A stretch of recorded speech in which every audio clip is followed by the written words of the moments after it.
My channel Center Stream. My name is Lady Ariel, and I'm here for part two for our medical astrology and learning it through the houses. All right. So, part one, we went through houses 1 through 6. I'm going to do a little review. I may add a few more just so you guys can have an idea of what's in the houses. All right. So, again, for Aries, we have the head, the eyes, the nose, the mouth, the ears. We're also going to add the brain. Okay. For Taurus, we have the throat, the voice, the thyroid. Okay. We could also include the neck and lips. For Gemini, we have the hands, okay, the arm, as well as the lungs, because Gemini rules communication, all right, and you need to be able to get the information out, okay, and that the lungs is a very big part of that, all right. For Cancer, we have the breast, we have the chest, we also have the stomach and the ribs, all right. Again, that's all nourishment, all right. For Leo, for the fifth house, we have the heart, we have the back, we have the spine, as well as the forearm, all right.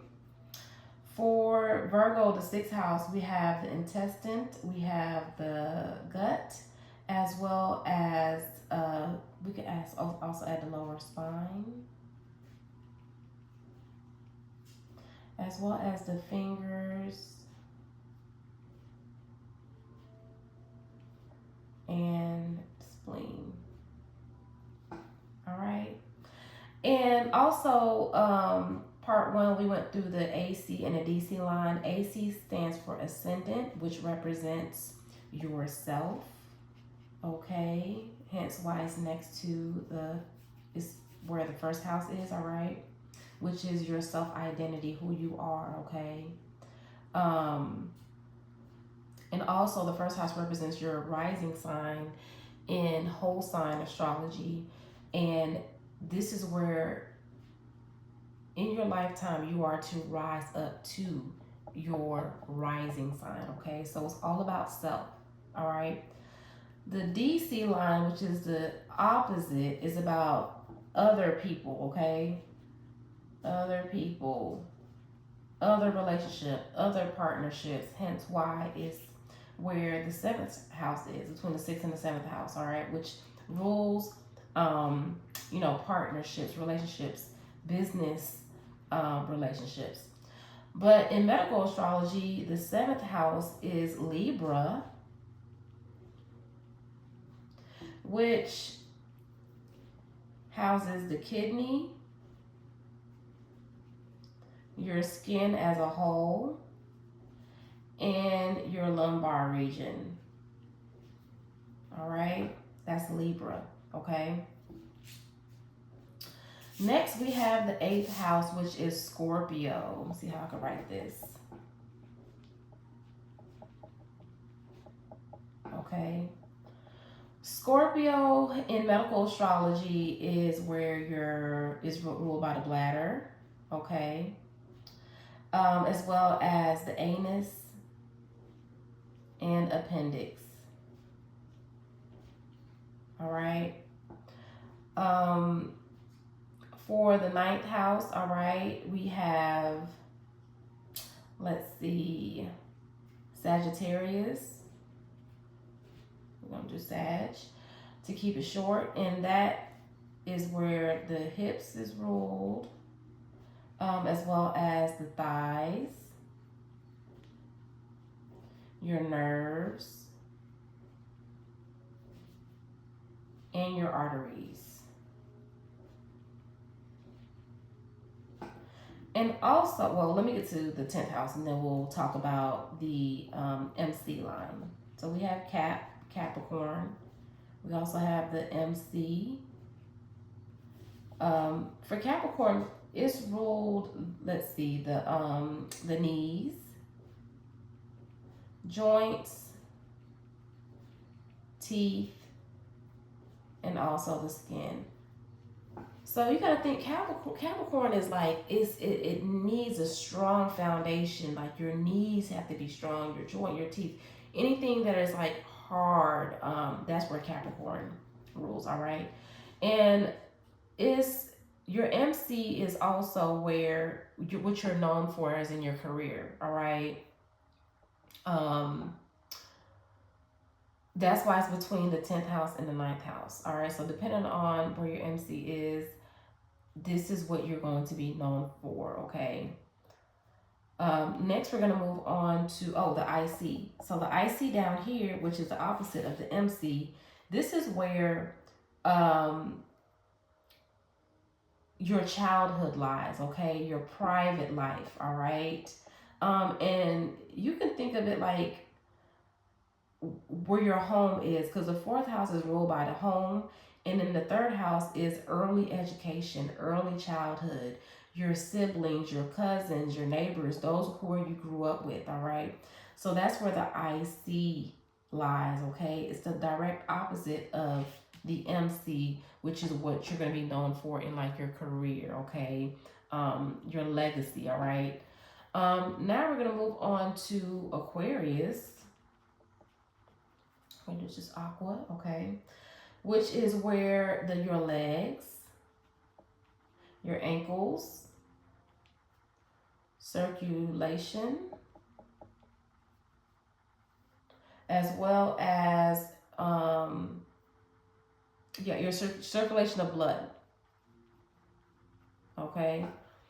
And I like to think of like arteries and the move all of this with aqua, because this house represents connections, connecting with your community, connecting with like-minded individuals, being social. All right, so that's what in medical astrology, the legs, ankles, and the circulation of blood. All right.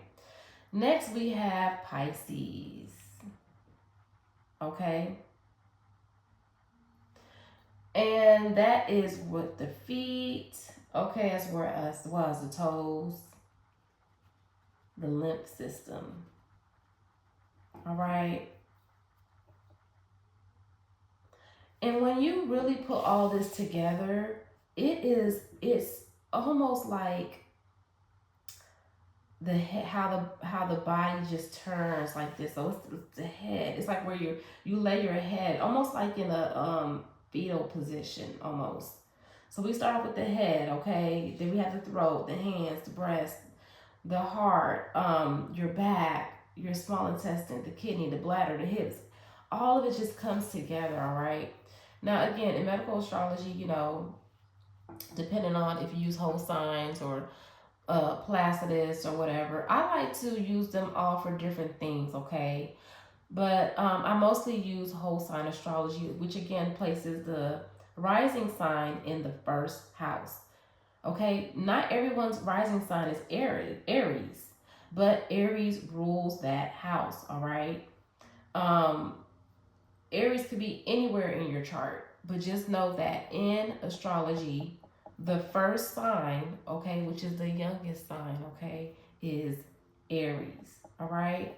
So I hope you guys have a good understanding of this. I think next what I want to do is look at charts from celebrities and who passed away and had certain health issues, and just to see in their chart what we can see. All right, just in general. All right.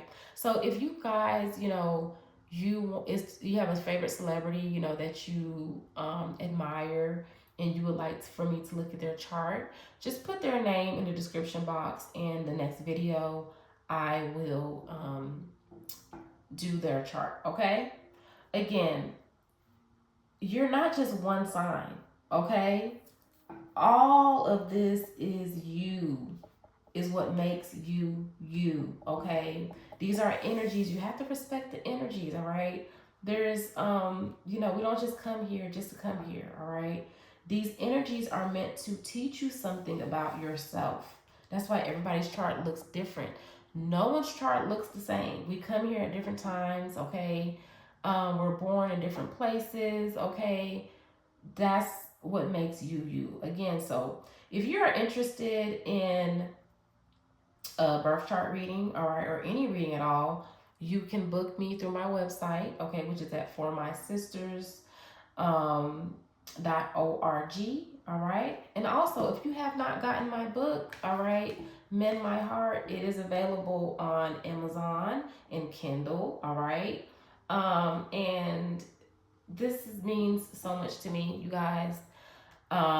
This has helped me a lot in my journey, all right. The heart is important, okay. And sometimes, a lot of us, society teaches us to neglect our hearts. But Mend My Heart is a guide for those learning how to sit with their emotion instead of escaping them. Within these pages, healing is approached without self abandonment. Grief, boundaries, and compassion are explored as live practices rather than concepts to master. All right. The book invites a slower, more honest relationship with the self, one rooted in awareness, patience, and emotional responsibility. What I like about this book is it's not a one-time book. You can always come back and just reference it whenever you're going through something or not understanding something that's going on, okay? That's what I like about this book. But again, it's available on Amazon and Kindle, all right? It's called Mend My Heart by Lady Ariel. And thank you for those who have already been supporting me, all right? Much love to you all. Peace.